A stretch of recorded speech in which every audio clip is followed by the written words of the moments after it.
Do not stare at your reflection too long after midnight, because eventually it notices you staring back. The first confirmed incident happened inside a 24-hour laundromat on the edge of the city. A university student entered at 12:48 a.m. Security footage shows him alone the entire time. No one enters. No one leaves. He loads his clothes normally, checks his phone, sits near the back wall facing a large security mirror installed above the machines.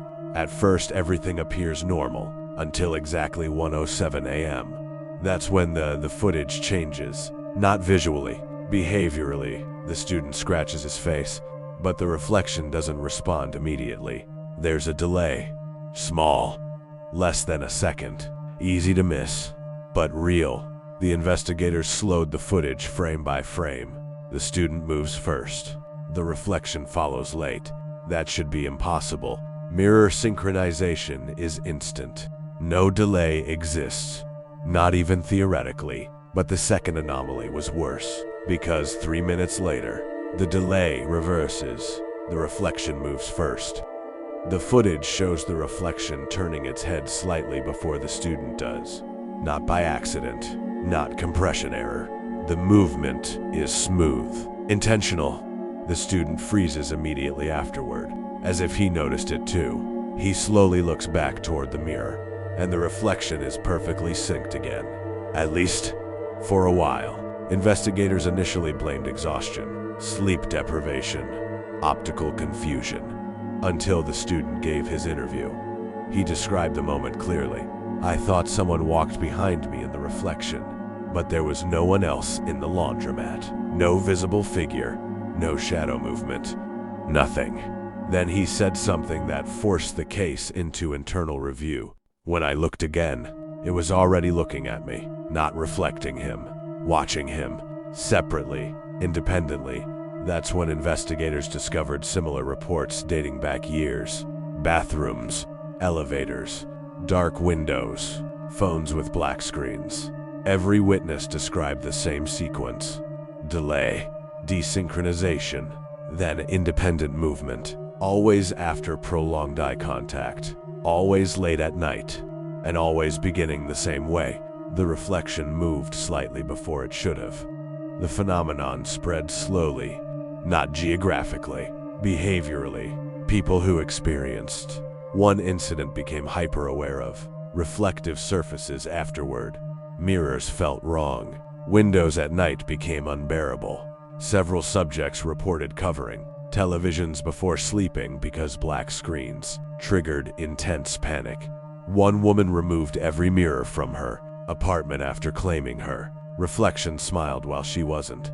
Investigators assumed psychological contamination, and the recording started showing inconsistencies. Small at first, a blink occurring 1 frame too late, head movement slightly mismatched, eye contact maintained impossibly long. Then came the elevator footage.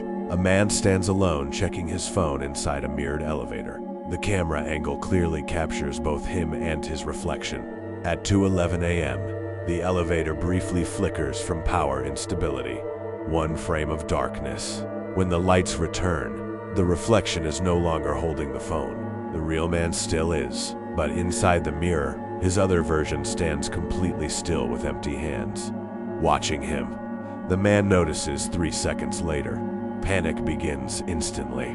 He backs into the corner of the elevator, but the reflection doesn't follow. It simply remains standing there, closer to the mirror than he actually is, as if distance inside the reflection no longer matched reality. Researchers began controlled exposure experiments soon afterward. Subjects were instructed to maintain direct eye contact with their reflections for extended periods under low lighting conditions. Most tests produce nothing. Eye strain, paranoia, hallucination patterns. Then Subject 9 broke protocol. At 37 minutes into the session, she whispered something to the reflection. Audio enhancement later isolated the phrase, "You know I can see you." The room immediately changed. Not physically, acoustically.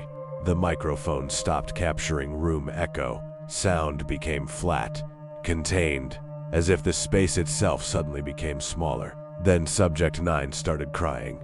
Not hysterically, quietly, terrified. She kept repeating the same sentence over and over. It stopped copying me. Investigators reviewing the footage confirmed it seconds later. The reflection continued breathing after the subject held her breath. Slow inhale, visible chest movement, independent rhythm, like something inside the mirror had separated completely from her actions. And once separation occurred, synchronization never fully returned. After the laboratory incident, subjects reported increasingly aggressive behavior from reflective surfaces, movement in peripheral vision, eye contact that lasted too long, reflections appearing emotionally wrong. One subject described his reflection looking exhausted even while he felt normal. Another claimed mirrors began showing delayed environments, rooms slightly different from reality, objects misplaced, doors partially open when they were closed behind him. The worst case involved a child who refused to look into mirrors after seeing the other one blink. Investigators asked what he meant. The child answered immediately, "The one pretending to be me." That phrase appeared repeatedly afterward across unrelated reports. Pretending, not copying, not reflecting, pretending, as if whatever existed behind reflective surfaces wasn't mechanically mimicking human movement, but learning it, practicing it, trying to become convincing enough to replace it. The final experiment was conducted in total isolation. One room, one mirror, no external light.